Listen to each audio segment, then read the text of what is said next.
Hi everyone, my name is Jemz, the owner of Jemz Cake Box, and I just wanted to give you some feedback into the program that all of us, all of you guys out there, ran at Christmas time. And I say the word we because you guys were just awesome. Not only did you nominate families and individuals for me to feed, some of you put your hand in your pocket and you gave funds. Some of you went shopping and brought food here. I put out a shout out just a couple of days before Christmas and said I needed 4 containers, and you guys, you bought 4 containers. You were absolutely amazing. The help and support that came in had me in tears, and when I wasn't crying because of the help and support, I was crying because of the individuals that I was actually going to be preparing for.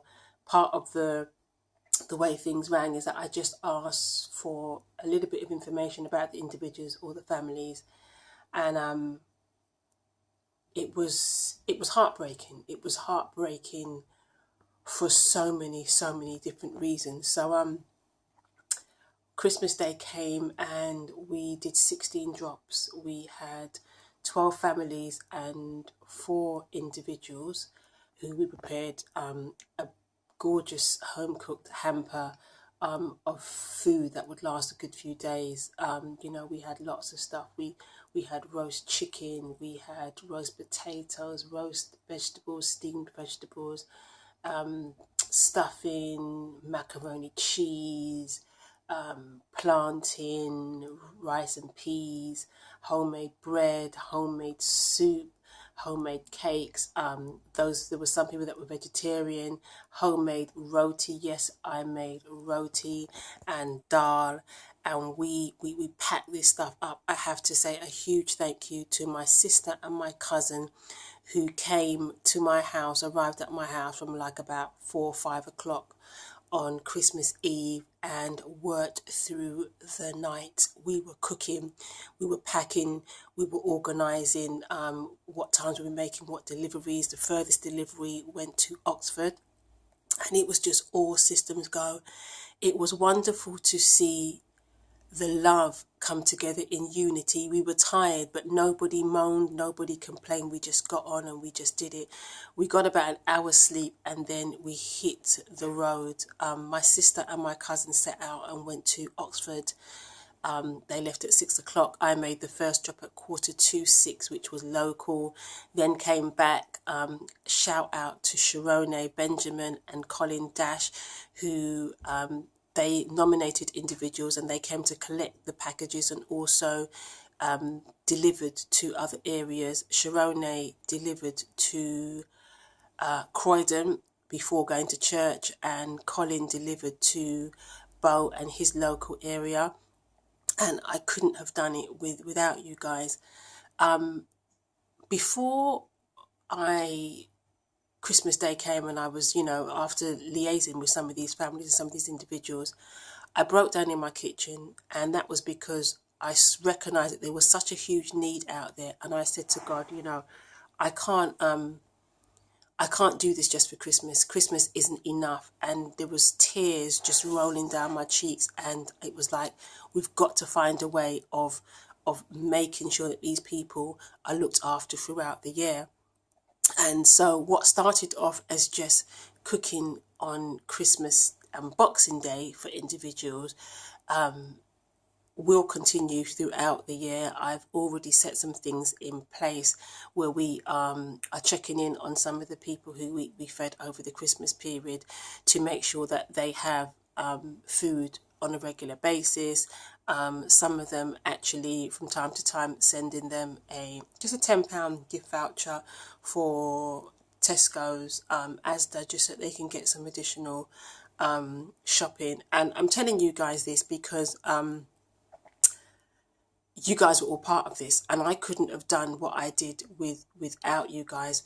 The donations that came in were phenomenal.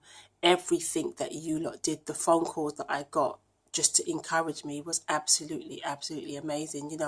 On Christmas Day, myself and my sister, after she came back from Oxford, we met up at in East London, and we then proceeded to deliver to South London.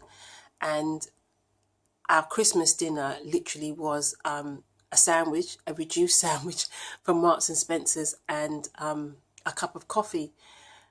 And we were so thankful for that. I'd said to my sister, you know what, don't expect any food when you get to my house, because I'm not actually going to be cooking for Christmas. And she was like, Jemz, that's fine. And we came home, and it would have been impossible for us to leave and to come back to a lavish spread. And I'm not taking that away from anybody, but when I saw the situations of some of the individuals that we fed, all I kept thinking was, you know, I could have been in my home with the minimum amount of food, and that would have been my choice. But some of these people would have had absolutely nothing. One of the drops that I made was to an old neighbour. And this lady, she's a widow, and she should be retired, but because she has no family, she is still working. And I walked into this lady's house, and I felt like I'd stepped back into the 1960s. She has the run of the whole house, but it's clear that she can't afford to heat the whole house. So she was in a little room which worked as like her dining room, kitchen, and I've seen people's bathrooms that were bigger than her room. And she had the oven door open, and it was keeping her warm. And I gave her her food, and you know, and I said to her, look, we're going to keep checking on you. She was like, I'm fine. You know, I would have just had a ready meal from Asda. And I was like, you can't just eat ready meals from Asda. And, you know, gave her this food and started to tell her what was in the basket, and her eyes just lit up, and she was so thankful. She was just so thankful. And I remember leaving and just thinking, you know, you don't know what goes on behind people's closed doors. And this was a neighbour who, you know, we had known for many years just by seeing her coming and going. And a conversation my sister had with her a while back, we then realised and got to find her husband had passed away and she was on her own.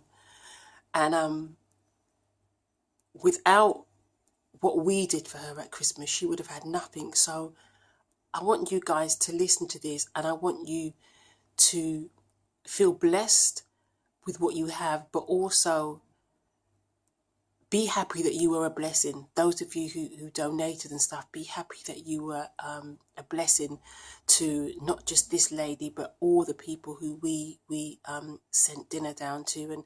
And they were so thankful. I have been inundated with text messages and cards and calls to say thank you, Jemz. And they love the food. I mean, they absolutely loved the food, which was just amazing. And there was one lady who actually finished eating our dinner, or my dinner, and it kickstarted her labour, and she ended up in hospital on the labour ward on Christmas Day and gave birth on Boxing Day.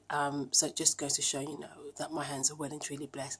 But on a serious note, those of you who want to come on board for next year Christmas, yes, we are definitely doing this next year. What we will need is drivers. We would definitely need drivers. And if you want to donate anything to the cause, then please do. You can inbox me or so forth. And I have another request, Facebook, social media, people out there. I have another request. So I went into some of these people's homes, and some of them need decorating, and some of them, they just need someone to come in every month and help them with cleaning and tidying up. It's not because the house is dirty, it's just because childcare and so forth, there's a lot going on. If you live in the southeast London area and you can donate one day a month to help a mother with 3 children just to come in and help clean her house and, you know, just make sure things are in order for a couple of hours, please inbox me. I don't have the money to pay you, so I'm asking you to give up your time. And if you live in the East London area and you are a decorator, I need a group of people who can come in and decorate the widow, the lady I spoke to, her house. it needs decorating, and it could do with a clean. So if you're out there and you're listening to this and you feel led to come on board and help with any of these projects, then please do. If you want to come on board with us next year Christmas, then please do. If you want to come on board and help out throughout the year, just making sure that individuals are okay, or if you know of anyone that would benefit from what it is that I plan on doing throughout the year, that is making sure that they have something decent to eat. I'd love to do it every week, but it might just be once a month, just making sure they've got a really, really good home-cooked meal, enough to last them for a good few days, or dropping off homemade soups or anything throughout the month, and you want to come on board with this, then please let me know. If you want to make a donation, by all means, again, please let me know. So once again, thank you guys so much for making this program work, and I look forward to working with you. And to all of you who helped me, thank you so much. God bless you.